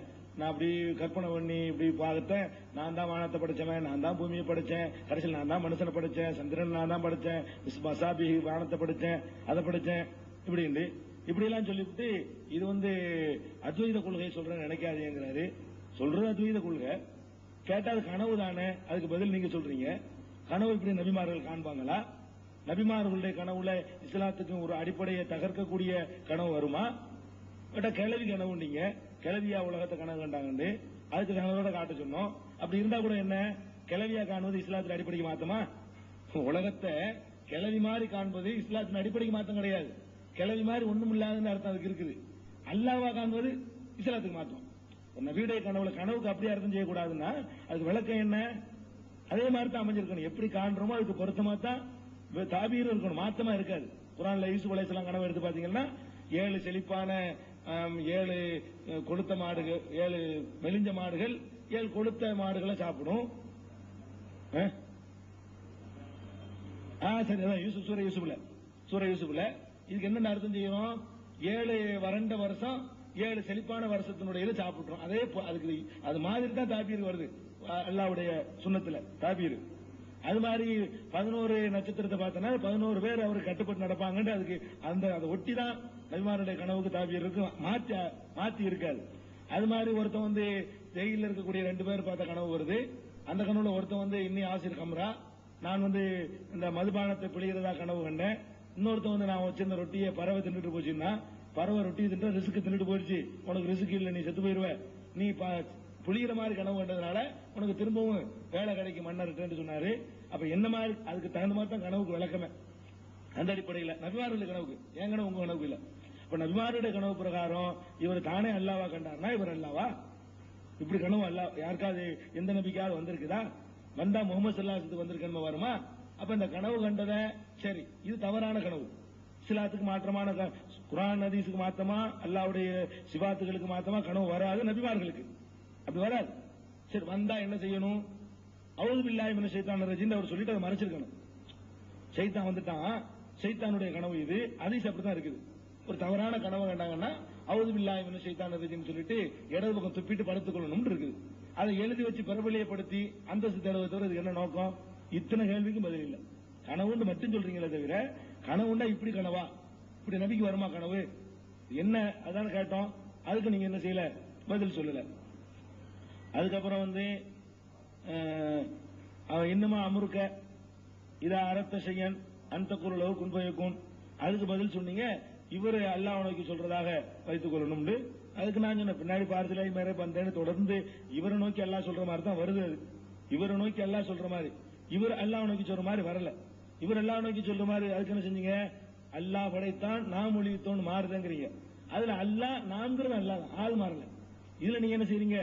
நீண்டு இவரை நோக்கி பேசிக்கிட்டு இருந்தது திடீர்னு அல்லாஹ் நோக்கினதான் மாறுதுங்கிறது தான் அதுல கேள்வி. நோக்காதுன்னு சொன்னோம், அதுக்கு என்ன செய்யல, பதில் இல்ல. அப்புறம் இங்கு தெளிக்கிற விஷயத்த சொன்னோம், அதுவும் இதே மாதிரியான விஷயம், அந்த கனவு மாதிரி உள்ள விஷயம். அல்லாஹ் வந்து மை தெளிச்ச விஷயம் சம்பவத்தை சொல்லி பேசிக்கிட்டு இருந்தோம். சீட்டை கொடுத்து எழுதுனேன், கையெழுத்து வாங்கினேன். அல்லாஹ் கையெழுத்து போடும்போது நம்மள மாதிரியா உதறும் போது மை வந்து தெளிச்சிச்சு. அதுக்கப்புறம் நான் நீட்டின இடத்துல என்ன செஞ்சான், கொஞ்சம் கூட யோசிக்காம சிந்திக்காம கையெழுத்து போட்டான் அப்படின்னு சொல்லிட்டு இது தம்சீலி தவறுல நான் சொல்றேன் அப்படிங்கிறாரு. இது மாதிரி தம்சீலி தவறு பண்ணலாமா? தம்சீலி தவறுன்னு சொன்னா இங்க எப்படி தெளிக்கும், மேல தம்சீலி தவறுங்கிறாரு. ஒரு சும்மா உதாரணத்துக்கு சொல்றேன்னா உதாரணத்திலையும் வந்து மை தெளிக்குமா? சரி, இப்ப சொல்றது நோக்கம் என்ன? நான் நீட் நடத்துல எல்லாம் கையெழுத்து போடுவாங்க, இதுக்கு நோக்கம் என்ன? அல்லாஹ் போய் பார்த்து நேரம் சந்திச்சு அதை வந்து சீட்டை கொடுத்து கையெழுத்து போட்டு மனசு மாதிரி எல்லாம் உதறி இங்கு உதறி சேப்பு பேனா வச்சுக்கிட்டு இதெல்லாம் இறைவனை பத்தி ஒரு நபி செய்கிற கற்பனையா? இது மாதிரி இவர்கள் பண்ணியிருக்கிறார்கள். யாரு? இந்த அத்வைதம் பேசியவர்கள் இப்படி பண்ணியிருக்கிறார்கள், நாம் அறிவோம். இப்னு அரபி மாதிரி உள்ள ஆள்க நிறைய இது மாதிரி பண்ணியிருக்கிறாங்க.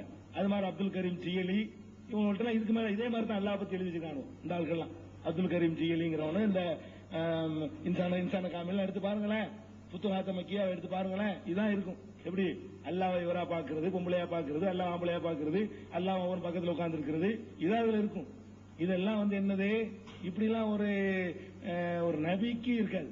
சாதாரண ஆட்களுக்குன்னா இருக்கலாம், மிகச்சு போய் என்னன்னு வழங்காம ஒரு சேஞ்ச் ஆகி போய் அப்படி சொல்லிட்டாங்கன்னு அது அப்படி நான் சொல்ல, அப்படி ஒரு சொல்றாரு மிர்சா குலாம் சொல்றாரு. இந்த இவங்களை எல்லாம் சொல்லும் போது அவங்களை நம்ம காஃபின்னு சொல்லக்கூடாது, மிகச்சு போய் தன்னுணர்வு இல்லாத நிலையில அவங்க இதை உளறிவிட்டாங்கன்னு அவர் சொல்றாரு. அவரு சொல்லிருக்காரு, நான் சொல்லல, இதை சேஞ்ச் ஆகி போய் சொன்னாங்கிறாரு. நபிமார்களுக்கு அப்படி வருமா? நபிமார்களுடைய நிலையில சேஞ்ச் ஏற்பட்டா எது அவங்க உண்மையா சொன்னது, எது சேஞ்சில் சொன்ன கண்டுபிடிக்க முடியுமா? யோசிச்சு பார்க்க வேணாமா? எனக்கு ஏற்படலாம் சேஞ்ச், ஏன்னா நான் சொன்னா யாரும் ஏத்துக்கணும் அவசியம் கிடையாது. நான் ஒரு சாதாரண ஒருத்தன், நான் வந்து யாரும் என்னை பின்பற்ற அவசியம் கிடையாது. நான் என்ன வேணாலும் சொல்லலாம், சேஞ்ச் ஆகியும் சொல்லலாம், சேஞ்ச் ஆமையும் சொல்லலாம். நபிமார்கள் வந்து இந்த விஷயத்துல வகி விஷயத்துல பாதுகாக்கப்பட்டிருக்க வேண்டாமா?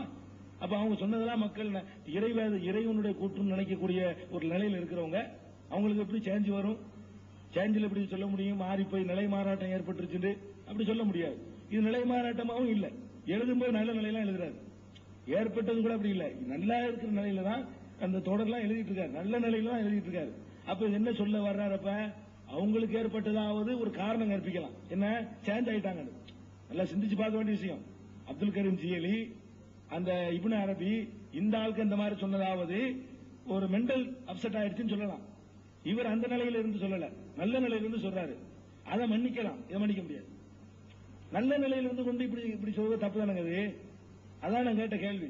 இப்படி அல்லாஹ் போட்டு கற்பனை பண்ணி வச்சிருக்கிறாரு. இது என்ன வகையில் இது நியாயம்? இதுக்கு நீங்க என்ன செய்யல, பதில் சொல்லல. அதுக்கப்புறமேல இந்த 1000 நாள் நபிமார் பேசுற பேச்சா இது இல்ல.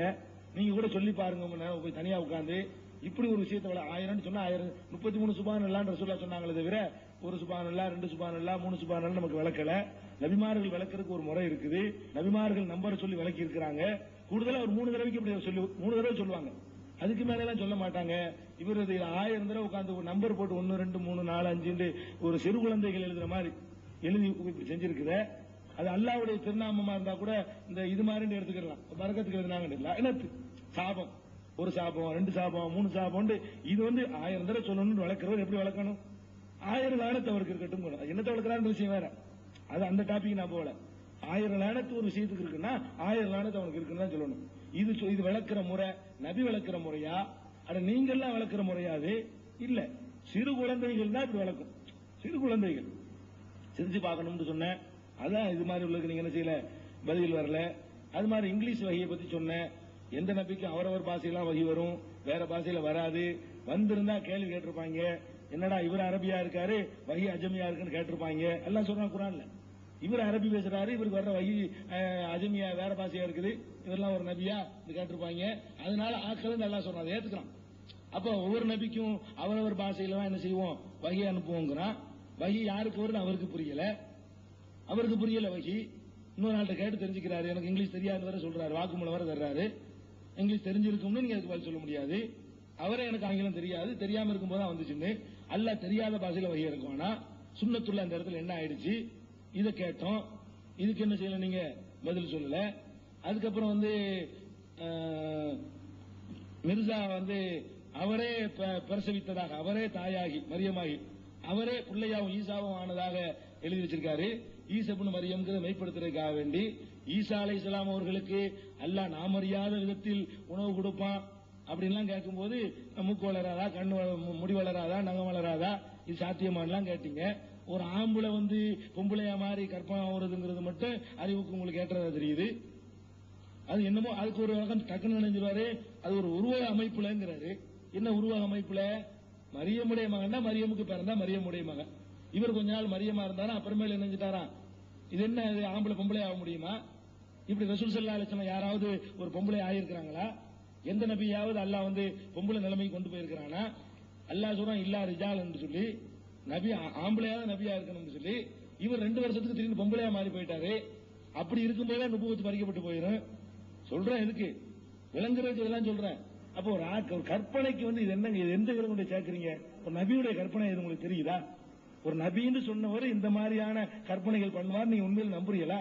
கொஞ்ச நாளைக்கு நம்ம பொம்பளையா இருந்தோம், நாமளே கற்பமானோம், இப்ப நம்மளே பெற்றுக்கிட்டோம். இது என்னங்கிறீங்க? இதை போய் யார்ட்டையா சொல்லி பாருங்க. இது என்ன இப்ப நபின்னா ஒரு எந்த லெவல்ல நீங்க ஒரு யோசிச்சு பார்க்கணும். நீங்க அதுக்கு நான் சொல்ல வர்றேன். இதுக்கு நீங்க பதில் சொல்லல. தீண்டாமை விஷயத்துக்கு சொன்னேன், அதுக்கு தான் பதில் சொன்னீங்க. என்னது, அவர் வேற ஒரு நோக்கத்தில் சொன்னாரு, அந்த பதில் நமக்கு திருப்தி இல்லைன்னு காரணம் சொல்லிட்டு திருப்தி இல்லை அதை ஏத்துக்கிறீங்க. மீதி உள்ளது என்ன பதில்? இதுக்கு மட்டும் சொன்னீங்களே, இதுக்குள்ள பதில் எதுக்கு சொல்லணுமோ அதுக்குள்ள சொல்லணும், எதுக்கு சொல்லணுமோ அதுக்கு சொல்லப்படல. இதுக்கு தான் சொல்லி இருக்கிறீங்க பதில். அப்புறம் என்ன ஏற்காதவன் காபிர்னு சொன்னாரு, நான் காபிர்னு சொல்ல மாட்டேன்டாரு. சொல்ல மாட்டேன்னு சொல்வதற்கு என்ன காரணம் சொன்னாரு? காபிர்னு ஒருவரை சொல்வதா இருந்தால் ஷரியத்துடைய நபியும் அஹ்காம ஜதீதா புதிய சட்டங்களை கொண்டு வரக்கூடிய நபி தான் சொல்ல முடியும். நான் புது சட்டங்களை கொண்டு வரவில்லை, புது சரியத்தை கொண்டு வரவில்லை, அதனால நான் யாரையும் காபிர்னு சொல்ல மாட்டேன்டாரு. கொஞ்ச நாள்ல மறுபடியும் காபிர்னு சொல்ல ஆரம்பிச்சிட்டாரு எல்லாரும். அப்ப புது சரியத்தை கொண்டு வந்துட்டாருன்னு சொல்லுவீங்களா? அஹ்காம ஜதீதா வந்துச்சுங்களா? என்ன காரணம் காட்டி சொல்லக்கூடாது? யாரையும் நான் காபிர்னு சொல்ல மாட்டேன். ஏன்? எனக்கு புது சரியத்து இல்லை, எனக்கு தனி சரியத்து இல்லை, அஹ்காம ஜதீதா இல்லைன்னாரு.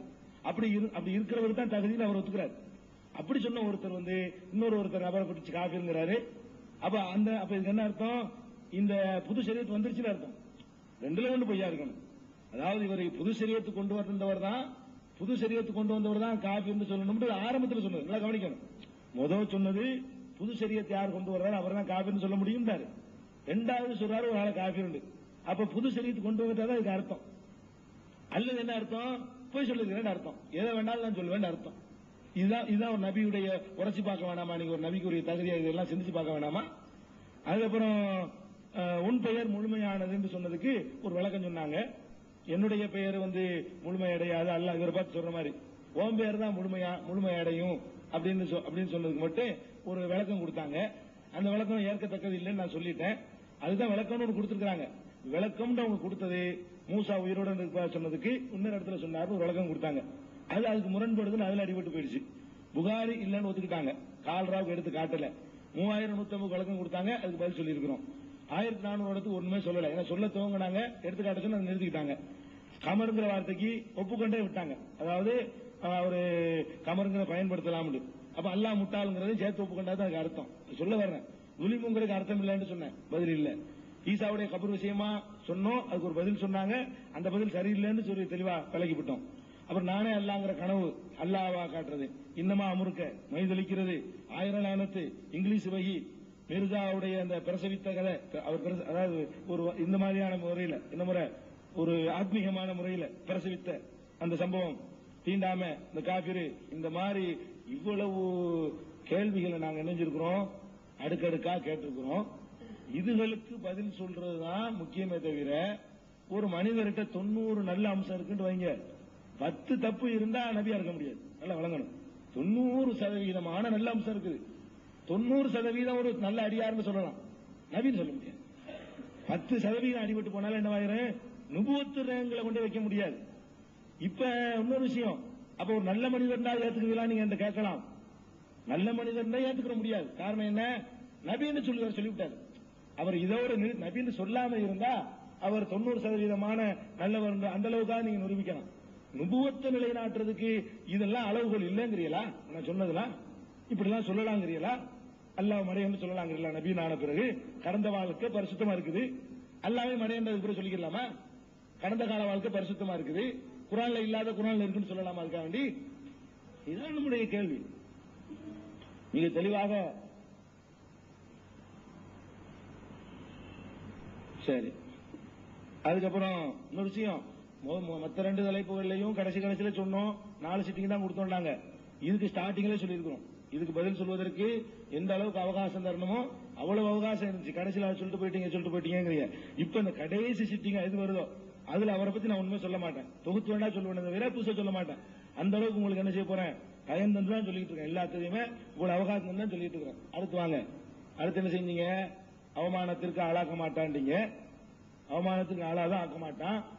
ஹதிஜா நாயகி சொன்னாங்களா இல்லையா? இது அவமானமா இல்லையா? இப்ப நான் கேட்கிறேன், இந்த கேள்விகளுக்கு பதில் கேட்கிறோம், பதில் சொல்ல முடியல. அவர் இருந்தாலும் சொல்லி இருக்க மாட்டார், உங்களுக்கு முடியல. இதை விட அவமானம் என்னங்கிறீங்க? நம்பர் கூடுவது அவமானங்கிறீங்களா? நான் தான் சொன்னேன், யூதர்களுக்கும் யூதர்களுக்கும் விருப்பத்தை அழைக்கும்போது இல்லத்துங்கிறான், அவமானம் இருக்குங்கிறான். அவமானம் இருந்து ஆட்சியில் இருக்கிறான். அந்த அவமானத்துக்கு அர்த்தம் வேற. அவங்ககிட்ட போய் பேசி தடியில் போய் வாதம் எடுத்து வச்சா பதில் சொல்ல முடியாம முடிப்பாங்கிறது அதுக்கு அர்த்தமே தவிர, அவன் இது வளராது, அவனுக்கு ஒரு சக்தி இருக்காது, அவன் பலவீனப்பட்டு போயிடுவாங்கிற அர்த்தம் இல்ல. அதே மாதிரி இன்னொரு விஷயம், நபி ஸல்லல்லாஹு அலைஹி வஸல்லம் அவர்கள்ட்ட அபூபக்கர் சித்திக் கேட்ட மாதிரி தான் நீங்க நம்ப பாக்குறீங்க. நபி ஸல்லல்லாஹு அலைஹி வஸல்லம் அவங்கள்ட்ட அபூபக்கர்லான்னு கேட்டாங்களா இல்லையா? சான்று வைக்க வேண்டாம், நீங்க நபியின் வாதி இருந்தீங்களா, ஏத்துக்கிறேன் அப்படிங்கறது சான்றா காட்டுறீங்க. அதுக்கு இதுக்கு வித்தியாசம் இருக்குது. என்ன வித்தியாசம்? இவர் குர்ஆனை சான்றா வச்சு தன்னை நபின்னு சொல்ல பார்த்தார்.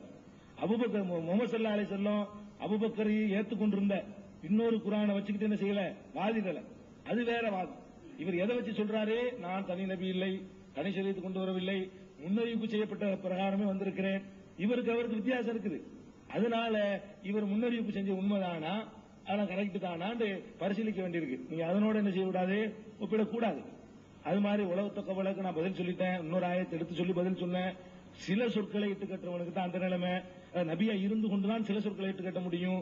முழுக்க இட்டு கட்டுறவனை பத்தி எல்லாம் கண்டுக்கிற மாட்டான், அவன் விட்டுருவான், பிடிப்பான், பிடிக்க வேண்டிய நேரத்தில் நஷ்டத்தெரிஞ்சு கொண்டு பிடிப்பான். வாழல் அக்காவில்ங்கிறத வலியுறுத்தி சொன்னேன், அதுக்கு என்ன செய்யல, கண்டுக்கிறாம திரும்பவும் நீங்க பதில் சொல்லி இருக்கிறீங்க. அது மாதிரி கத்தபல்லாஹ் அகலி பண்ண அனவரு சொல்லி இப்ப சொன்னது, நானும் என்னுடைய தூதர்மார்களும் வெல்வோம் மிகைப்போம் என்று அல்லாஹ் எழுதிவிட்டான். ரைட்டு, எழுதிவிட்டான் எப்படி விளங்குறது? உண்மையில எந்த ரசூல் வந்தாலும் ஜெயிச்சிருவான்னு வழங்குறதா, ஜெயிப்பதுதான் ரசூல் அடையாளம் வழங்குறதா? அப்படின்னா ஃபரீகன் கஸப்தும் ஃபரீகன் தக்துலூன், நபிமார்கள்ல ஒரு கூட்டத்தை பொய்யாக்கினீர்கள், ஒரு கூட்டத்தை கொன்றீர்கள். அல்லாஹ் அதே குர்ஆன்ல என்ன சொல்றான்? நபிமார்களை யூதர்கள் கொன்றிருக்கிறார்கள் குர்ஆன்ல சொல்றானே. அல்லாஹ் எழுதின விதி இப்ப என்னாச்சு? நீங்க விளங்குன மாதிரி விளங்குனா, நீங்க இதுக்கு விளங்குன மாதிரி விளங்குனா, அல்லாஹ் எழுதின விதி என்னாச்சு? யாசீன்ல வந்து 3 நபி சொல்லி பேசினமே, 3 நபி வந்தாங்க, 3 நபி என்ன பண்ணாங்க? கொண்டு விட்டாங்க. ஒரு நபி வந்தாரு, 2 நபி வந்தாரு, 3 நபி வந்தாரு, 3 ரசூலும் சேர்த்து நினைஞ்சாங்க, கொண்டு விட்டாங்க. கீழே குளில் சொன்னா அப்ப அது ஏன் நுசுரத்து ஏன் கிடைக்கல? இதுக்கு நீங்க அர்த்தம் அதுவா இருந்தால், அகலி பண்ண அனவர சொல்லி நீங்க அப்படி வழங்குறதா இருந்தால், அதனால அந்த அர்த்தம் வழங்கக்கூடாது, அந்த மாதிரி வழங்கக்கூடாது. சில தூதர்களுக்கு அப்படி செய்யுமா, அல்லாவும் செய்யணும்னு நினைச்சிட்டாங்க. கத்தப அல்லாஹுல் அகலி பண்ண அனவர சொல்லி, நானும் ரசூலும் சேர்ந்து ஒரு அறிக்கை நினைச்சா ஜெயிச்சிருவோம்னு அர்த்தம். நான் வந்து இவரை விட்டு பார்த்துருவோம்னு விட்டா அழிக்கப்பட்டுருவார். இப்படிதான் எடுத்துக்கணும். அல்லாஹ் தன்னையும் சேர்த்து சொல்றான். நானே நாடி விடும்போது அப்படி நடந்துரும் எடுத்துக்கணுமே தவிர, நீங்க நபின்னா ஜெயிச்சுதான் விட்டுருவாரு, அதுக்கு ஆதாரமா காட்டுங்க, இவ்வளவு கீழே இருக்கு, இவ்வளவு மெம்பர் இருக்கு, இதெல்லாம் கிடையாது. அப்ப இதான் அளவுகள்னு சொன்னீங்களா? இப்ப நபிமார்கள் ஏன் கொல்லப்பட்டாங்கிறது பதில் சொல்லுங்க. நபிமார்களையும் அடிக்கப்பட்டாங்க, ஊரை விட்டு வரட்டப்பட்டாங்கன்னு அதுக்கு எனக்கு பதில் சொல்லுங்க. எதையும் ஒரு நியாயமான பார்வையில் வழங்கணும், அதுக்கு சொல்றேன். அதுக்கப்புறம் இவ்வளவுதான் நீங்க இதுவரைக்கும் சொன்னதனுடைய இது. இதுக்கப்புறம் நேத்து ஒரு திருமதி ஹதீஸ் ஒன்று எடுத்து வச்சாங்க. அதாவது உபய் இப்னு காபு வந்து குர்ஆன்ல இருந்து ஓத சொல்லி, எனக்கு அது எதுக்கு சொல்ல வர்றாங்கன்னு நான் விளங்குது. எதுக்கு? குர்ஆன்ல இல்லாத குர்ஆன்ல இருக்கிறதாக ரசூலுல்லாஹ் சொல்லிட்டாங்க சொல்ல வர்றாங்க. பாயிண்ட் விளங்குதா? அதுக்கு தான் அது கேட்கறது. ஹதீஸ் சொன்னாங்க, உபய் இப்னு காபு ரசூலுல்லாஹ் ஓதி காட்டினாங்க, லம் யகுன் இல்லதீன ஓதுனாங்க. அப்புறம் இன்னதீன இந்தல்லாஹில் ஹனீஃபியத்து சம்ஹா, என்ன லல் யஹூதியத்தோட நஸ்ரானியா அப்படின்னு ஓதினார்கள். அப்படின்னு வந்தவொடனே இது எங்க குர்ஆன்ல இருக்கு? குர்ஆன்ல இல்லாத ரசூலுல்லாஹ் சொன்னாங்கங்கிற மாதிரி கேட்கறாங்க. நம்ம தெளிவா சொல்லியிருக்கிறோம், குர்ஆன் பாதுகாக்கப்பட்டிருக்கு, குர்ஆன் பாதுகாக்கப்பட்டிருக்கு. இந்த மாதிரி ஒரு வசனம் குர்ஆன்ல இருக்கான்னு பாக்குறோம், இல்ல, இது பொய்ன்னு எடுக்கணும். குர்ஆன் நீங்க தான் சொன்னீங்க, குர்ஆனுக்கு மாத்தமா எடுக்கக்கூடாது, குர்ஆனுக்கு மாத்தமா எடுக்கக்கூடாது, இதை எடுத்து வச்சிருக்க கூடாது. நீங்க குர்ஆன் பாதுகாக்கப்பட்டிருக்கா இல்லையா? பாதுகாக்கப்பட்டிருக்கு. பாதுகாக்கப்பட்ட ஒரு வேதம் அது. இதே சம்பவம் புகாரில வருது, திருமதியில வர்ற மாதிரி புகாரில வருது. அதுல லம் யகுன் இல்லதீனா இருக்கே தவிர இந்த வசனம் இல்ல. இதே சம்பவத்தை அவங்க அறிவிக்கும் போது புகாரில் வரும்போது இந்த பின்னாடி இல்லாத சேர்த்து ஓதிருக்க, இடையில ஏதோ ஒரு இடைச்சொல்கள் நடந்திருக்கு தெளிவா வழங்குது. யாரோ ஒருத்தன் எட்டு கட்டி நுழைஞ்சிருக்கிறான், நமக்கு தெரியாட்டா கூட என்ன இருந்து குர்ஆன்ல இருக்குன்னு ஒண்ணு சொல்லப்பட்டால் அது குர்ஆன்ல இல்லைன்னா அது அப்படிதான் வழங்கிக்கணும். ஆனா இந்த ஹதீஸ் சரியில்லைன்னு சொல்ல மாதிரி மிர்சாவுடைய சரியில்லை நீங்க சொல்ல முடியாது. அவர் கைப்பட எழுதினது உபய் இப்னு காபுடைய ஹதீஸ் வந்து அறிவிப்பாளர்களால் சொல்லப்பட்டு பிற்காலத்தில் எழுதப்பட்டு நல்லா வழங்கிக்கணும். மிர்சா குர்ஆன்ல ஒரு வசனம் இருப்பதாக சொன்னது பல ராவிகள் வழியாக வந்தது இல்ல, அவர் கைப்பட அவரே எழுதி வைத்தது. அதனால குர்ஆன்ல இருக்கணும். அதனால இடைச்சொல்கள் எல்லாம் சொல்ல முடியாது, அவர் கைப்பட எழுதினது. அதனால அந்த திருமதி ஹதீஸை வச்சு நீங்க என்ன செய்ய முடியாது. புகாரில தேடி பார்த்தீங்கன்னா அந்த இது கிடையாது. இது கிடையாது, இந்த சமூகத்து யஹூதியத்து நஸ்ரானியத்தெல்லாம் கிடையாது. குர்ஆன்ல இல்லாத ஒண்ணு குர்ஆன்ல இருக்குன்னு ஓத மாட்டாங்க. ரசூல் ஸல்லல்லாஹு அலைஹி வஸல்லம் கண்டிப்பா ஓதிருக்க மாட்டாங்க. அதை வச்சு விளங்கிக்கிறோம், தெளிவா தெரியுது. அதுல ரசூல் ஸல்லல்லாஹு அலைஹி வஸல்லம் சொல்லிட்டு குர்ஆன்ல இல்லாட்டி தான் பேச்சு, சொல்லவே இல்லை, அது பொய். குர்ஆனுக்கு முரணா இருக்கலாம், பொய், அதை எடுத்து வைக்க கூடாது. நான் கேட்கிறேன் என்ன, ரசூல் ஸல்லல்லாஹு அலைஹி வஸல்லம் கைப்பட எழுதி வச்சுட்டு போனாதான் அந்த கேள்வி கேட்கணும். குர்ஆன்ல இல்லாத ஒரு வசனத்தை குர்ஆன்ல இருக்குன்னு எழுதி வச்சுட்டு போய் நிரூபணமான நீங்க ஒவ்வொருத்துக்கு மாத்தமா அதை எடுத்து வச்சு என்ன செய்யறீங்க? அதுக்கு என்ன அர்த்தம்? இவர் எழுதினபடி குர்ஆன்ல இல்லைங்கிறதுக்கு தான் வாக்குமூலம். அதுக்கு தான் கேட்கறாங்க. குர்ஆன்ல இல்ல, அதுவா ரசூலுல்லாஹ் தான் குர்ஆன் இல்லாம சொல்லிருக்காங்கிற ஒரு நோக்கம். அதை எடுத்து வச்சிருக்க கூடாது. அந்த குர்ஆனுக்கு நேரடியா முரண்படக்கூடியது அவங்க இந்த சபையில எடுத்து வச்சதே பெரிய தப்பு. அதனுடைய நோக்கம் அதோட மகா தப்பு. முஹம்மது ஸல்லல்லாஹு அலைஹி வஸல்லம் கூட குர்ஆன்ல இல்லாம இருந்து அப்படிங்கிற மாதிரி அதுல அடங்கி இருக்குது. நேற்று உள்ளதுக்கு உள்ள பதில். ஆக நீங்க இப்ப சொன்ன எல்லாத்தையுமே நினைஞ்சு விட்டேன். இப்ப சொன்னதுக்கும் சொல்லிட்டேன். சொன்ன டோட்டல் கூட நீங்க வழக்கம் சொன்னீங்க. மத்ததெல்லாம் அந்த அவர் புஸ்தகம் இவர் புஸ்தகத்தெல்லாம் படிச்சீங்க, அதெல்லாம் நமக்கு தேவையே இல்லை. அதுக்கு நம்ம பதில் சொல்ல வேண்டியதில்லை. அவரை பத்தி யார் யார் என்ன சொன்னாலும் எங்களுக்கு அவளை இல்லை. நாங்க கேட்கிற கேள்விக்கு எங்களுக்கு பதில் வேணும். அவர் இப்படி சொல்லியிருக்கிறாரு, இதுக்கு என்ன பதில்? அடுத்து பாருங்க, முக்கியமான விஷயம். மிர்சா சாஹிப் சொல்றார், ஆயின கமாலாத்துங்க பக்கம் 409, ஆயின கமாலாத்துல பக்கம் 409 அரபில தான் சொல்றாரு. யா ஹஸ்ரத்தன் அலைஹிம் அவர்களுக்கு வந்த கேடு ஏற்படட்டுமாக. அலா யஅலமூன, அவர்கள் அறிய வேண்டாமா, அன்னல் மசீஹ யன்சிலு மினஸ் ஸமாயி, மசீஹ் ஈசா அலைஹிஸ்ஸலாம் வானத்திலிருந்து இறங்குவார்கள். பி ஜமீஇ உலூமிஹி, அவருடைய எல்லா ஞானத்தோடும் இறங்குவார். வலா யஅகுது ஷையன் மினல் அர்லி, பூமியில் இருந்து எதையுமே எடுக்க மாட்டார். எல்லா இல்மோடும் என்ன செய்வார், அவர் இறங்கி வருவார். மாலகும் லா யஷ்உரூன், ஏன் இவர்கள் அறிய மாட்டேன் என்கிறார்கள். என்ன சொல்றாரு ஈசா அலைஹிஸ்ஸலாம்? எப்ப சொல்றாரு? ஈசா அலைஹிஸ்ஸலாம் வானத்தில் இருப்பது ஷிர்க் என்று எந்த நூலில் சொல்றாரு, அந்த நூல்ல. வேடிக்கையான விஷயம், கவனிக்க வேண்டிய விஷயம். ஈசா அலைஹிஸ்ஸலாம் வானத்தில் இருப்பதாக நினைப்பது பெரிய ஷிர்க் என்று எந்த நூல்ல சொல்றாரோ அந்த நூல்ல சொல்லுகிறார். என்ன சொல்றாரு? ஈசா அலைஹிஸ்ஸலாம் வானத்திலிருந்து எல்லா ஞானத்துடன் இறங்குவார்கள்.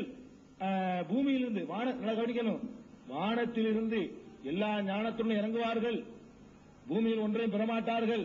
இதை விளங்க வேண்டாமா, அறிய வேண்டாமான்னு கேட்கிறாரு. முடிஞ்சா இதை நான் அடுத்து விலைக்கு சொல்றேன். இதுக்கு பதில் இப்ப சொல்ல வேணாம், விலைக்கு சொன்னோன்னு சொல்லுவோம். இதனுடைய பாயிண்ட் ஒன்னு இருக்குது, பாயிண்ட் ஒன்னு வரல.